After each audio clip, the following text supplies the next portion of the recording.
Bienvenue dans Le Saviez-vous, le podcast qui vous invite à découvrir les trésors cachés de notre région.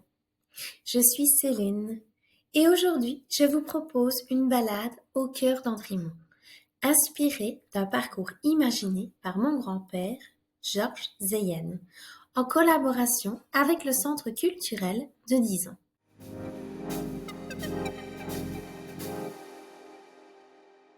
Un parcours entre nature et histoire. Dans cette édition d'avril, nous troquons les écrans pour une marche conviviale et paisible à travers notre commune. À l'occasion de la semaine sans écran, cette promenade de 4,5 km offre un moment calme et, en suivant des chemins découverts, agréables et peu fréquentés. Le départ de notre promenade imaginaire se fait au parking du hall Omnisport, rue Pierre-Pierre, à Andrimont. Nous entamons notre marche à 14 heures, un vendredi d'avril, comme cela fut proposé en 1955 lors de la première édition de cette balade pour l'école communale Heureuse. Une initiative particulièrement appréciée à l'époque, traversée d'un parc et découverte de la Vesdre. Nous débutons notre parcours en traversant une zone boisée, anciennement un parc privé, désormais ouvert au public. Le chemin nous mène aux rives de la Vesdre, où nous admirons le pont d'Andrimont, autrefois appelé le pont d'Alcotte. Près du musée Renier, un crucifix marque une croisée des chemins. En descendant le petit escalier adjacent, nous rejoignons le chemin qui longe la rivière, offrant une vue paisible sur l'eau et les environs. Les Dardanelles et l'histoire locale. Arrivés au lieu dit des Dardanelles, nous quittons la rivière pour emprunter quelques trottoirs le long de la rue Raymond. Ce lieu rappelle le souvenir de Jean Béal, un géant bien réel dont le comité local entretient la mémoire.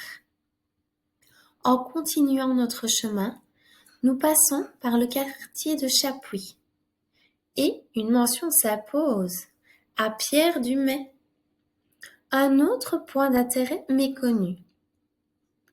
Puis, nous atteignons la rue du Mamelon Vert, où un crucifix signale le début d'un escalier que nous ne descendrons pas, poursuivant notre boucle vers le point de départ.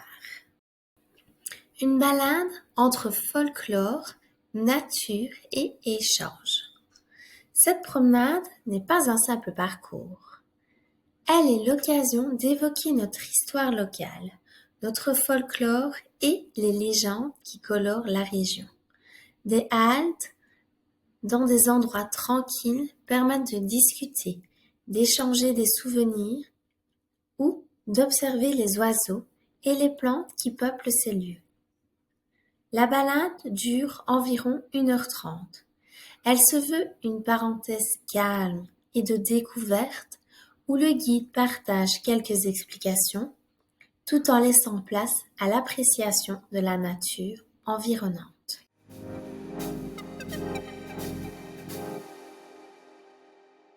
Une invitation à explorer autrement.